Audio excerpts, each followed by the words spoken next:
بسم اللہ الرحمن الرحیم۔ ام المومنین حضرت عائشہ رضی اللہ تعالیٰ عنہ فرماتی ہیں کہ نبی کریم صلی اللہ علیہ وآلہ وسلم پر وحی کا ابتدائی دور اچھے سچے اور پاکیزہ خوابوں سے شروع ہوا۔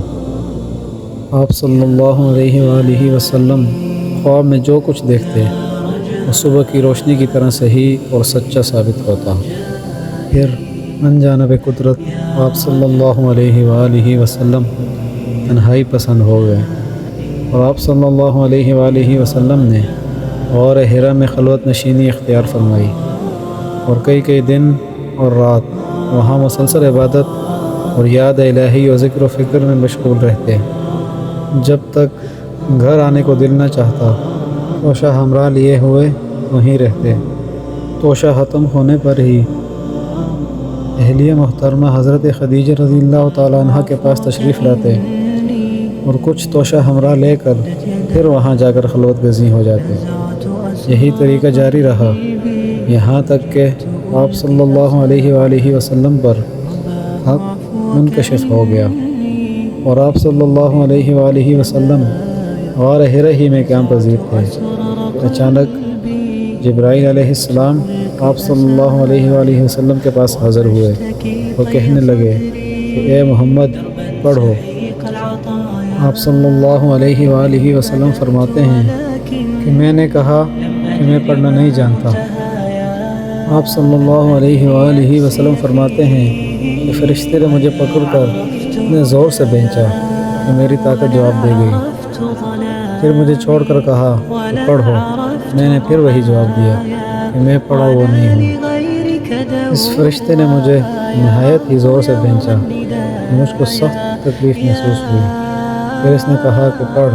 میں نے کہا کہ میں پڑھا ہوا نہیں ہوں۔ فرشتے نے تیسری بار مجھ کو پکڑا اور تیسری مرتبہ پھر مجھ کو بھینچا اور کہنے لگا پڑھو اپنے رب کے نام کی مدد سے، جس نے پیدا کیا اور انسان کو خون کی پھٹکی سے بنایا۔ پڑھو اور آپ کا رب بہت ہی مہربانی کرنے والا ہے۔ بس یہی آیتیں آپ صلی اللہ علیہ وآلہ وسلم جبرائیل علیہ السلام سے سن کر اس حال میں غار حرا سے واپس ہوئے کہ آپ صلی اللہ علیہ وآلہ وسلم کا دل اس انوکھے واقعے سے کانپ رہا تھا۔ آپ صلی اللہ علیہ وآلہ وسلم خدیجہ رضی اللہ تعالیٰ عنہ کے ہاں تشریف لائے اور فرمایا کہ مجھے کمبل اڑھا دو، مجھے کمبل اڑھا دو۔ انہوں نے آپ صلی اللہ علیہ وآلہ وسلم کو کمبل اڑھا دیا۔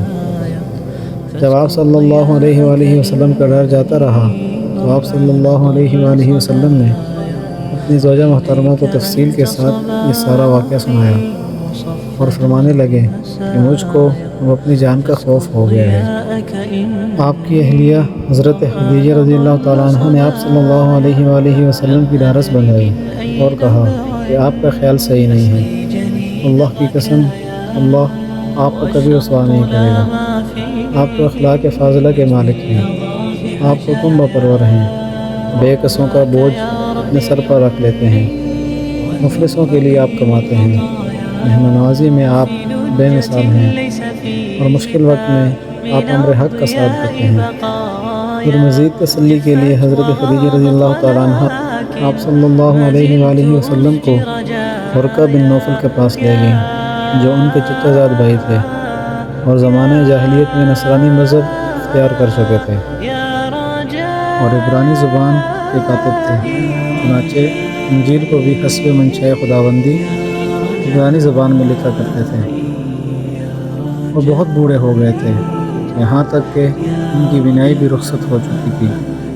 خدیجہ رضی اللہ تعالیٰ عنہ نے ان کے سامنے آپ صلی اللہ علیہ وآلہ وسلم کے حالات بیان کیے اور کہا اے چچا زاد بھائی، اپنے بھتیجے کی زبانی ذرا ان کی کیفیت سن لیجئے۔ وہ بولے کہ بھتیجے، آپ نے جو کچھ دیکھا ہے اس کی تفصیل سناؤ۔ چنانچہ آپ صلی اللہ علیہ وآلہ وسلم نے از اول تا آخر پورا واقعہ سنایا، جسے سن کر ورقہ بن نوفل بے اختیار ہو کر بول اٹھے کہ یہ تو وہی ناموس ہے جسے اللہ نے حضرت موسیٰ علیہ السلام پر وحی دے کر بھیجا تھا۔ کاش میں آپ کے اس عہد نبوت کے شروع ہونے پر جوان عمر ہوتا۔ کاش میں اس وقت تک زندہ رہتا جب کہ آپ کی قوم آپ کو اس شہر سے نکال دے گی۔ رسول اللہ صلی اللہ علیہ وآلہ وسلم نے یہ سن کر تعجب سے پوچھا، کیا وہ لوگ مجھ کو نکال دیں گے؟ ورقہ بن نوفل بولے، ہاں یہ سب کچھ سچ ہے، مگر جو شخص بھی آپ کی طرح امر حق لے کر آیا لوگ اس کے دشمن ہی ہو گئے ہیں۔ اگر مجھے آپ کی نبوت کا وہ زمانہ مل جائے تو میں آپ کی پوری مدد کروں گا، مگر ورقہ بن نوفل کچھ دنوں بعد انتقال کر گئے۔ پھر کچھ عرصہ تک وحی کی آمد موقوف رہی۔ صحیح بخاری حدیث نمبر 3۔